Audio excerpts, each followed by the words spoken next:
One of the things that I do in my spare time while I'm not working on Mathematica is to write a monthly column about chemistry for Popular Science magazine.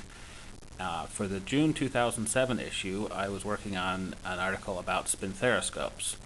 So what is a spinthariscope? Well, it's a device for viewing radioactive decays. It has a small radioactive source positioned near a zinc sulfide phosphorescent screen. And if you look at that screen very closely with a magnifying glass in a completely dark room with your eyes totally dark adapted, you can see little flashes of light. And each flash represents an alpha particle that came from the decay of a single atom of the radium or whatever the radioactive source is. So you're actually seeing the decay of individual atoms one at a time as individual flashes of light. And so for the article, I wanted to have a photograph and, in fact, a video of what this looks like. Unfortunately, the human eye is very nearly the only imaging device that's actually able to perceive this phenomenon because it's so incredibly dim, and you have to sit in a dark room for something like 10 minutes before your eyes are able to see it. And I certainly didn't have any kind of a camera remotely capable of capturing that dim of a phenomenon. So I thought, well, I'll make a simulation of it, just a video that represents what it might look like if I had a camera that could do it, or if anybody had a camera that could do it. And of course, what other than Mathematica would you use to do that? So this piece of code here is the result of that. It's basically a manipulate. The parameters are the hand elevation and position. The hand represents a little pointer that contains the radioactive source, and in a typical spinthariscope you can move that back and forth. Then the content of the manipulate is a graphics object with points of a certain color, which I selected to represent my subjective impression of what the color of these things is. And then a random set of numbers, 1,000 XY pairs, which are then transformed according to some math, which I admit Eric Weisstein had to help me with, that represents the distribution you would get if you had a point source intersecting a plane, and you had random rays going out from that point source. And then a little bit of dynamic trickery here to make it continuously update. And if we evaluate that, you'll see the result. So we have this manipulate, which is continually running and constantly showing us randomly changing flashes of light. And if we move the parameter here, this is moving the source farther away, so that the points become more spread out and more uniform. If you move it closer, they become more concentrated.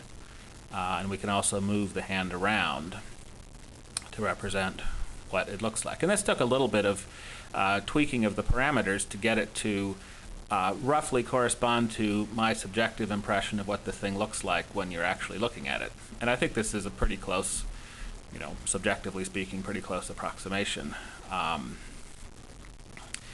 Now, there were a couple of things that are not quite finished with this, though. One of them being that in a real spinthariscope, there's always this actual thing that looks kind of like a watch hand that holds the radioactive source.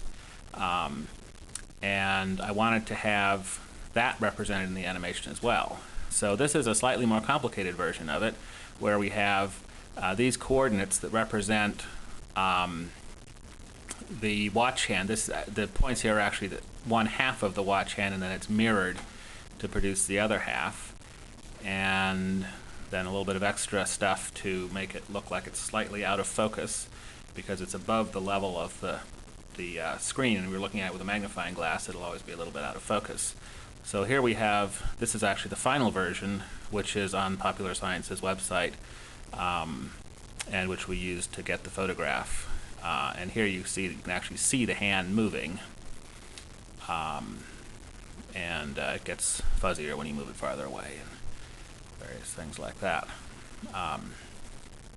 So an excellent demonstration of what you can do with Mathematica. Now, one thing you might be wondering is, where did I get these coordinates from? Because they're pretty arbitrary. And the answer, of course, is that I used Mathematica to figure out what they should be. So this portion of the notebook is the place where I was designing the shape of that watch hand. And what I decided to do was to use cubic splines, using the splines package. And I admit here that I've set up these points here to be what I ultimately ended up using. Of course, when I first created this manipulate, they were just sort of arranged uniformly, and then I would go and move them around, because what I can do with this, because each of these little points here is a locator, is I can drag it around, and the system is, manipulate is providing me with this interface of points that I can drag around. The spline package is smoothly interpolating between them, and then I have code here which is automatically mirror imaging them, so that I can see, because it's sort of hard to see what the thing would look like as a whole if you're only seeing half of it at a time. And this way I can actually design the overall shape of the hand, seeing the whole thing. So, I mean, a program like Photoshop or something obviously has extremely elaborate interactive spline drawing features, but I don't think that it can just sort of as a built-in feature show you a mirror image of what you're drawing at the same time.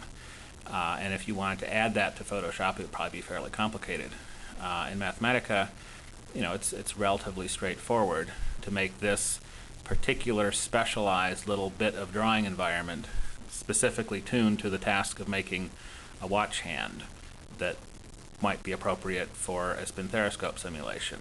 This, I think, is an excellent example of one of the sort of reasons why you might want to have a program like Mathematica, because if you want to create a simulated Spinthariscope complete with nice antique Victorian watch hand that's slightly out of focus, well, what are you going to do? What kind of program are you going to use to do that that isn't going to be vastly more work than what you see here?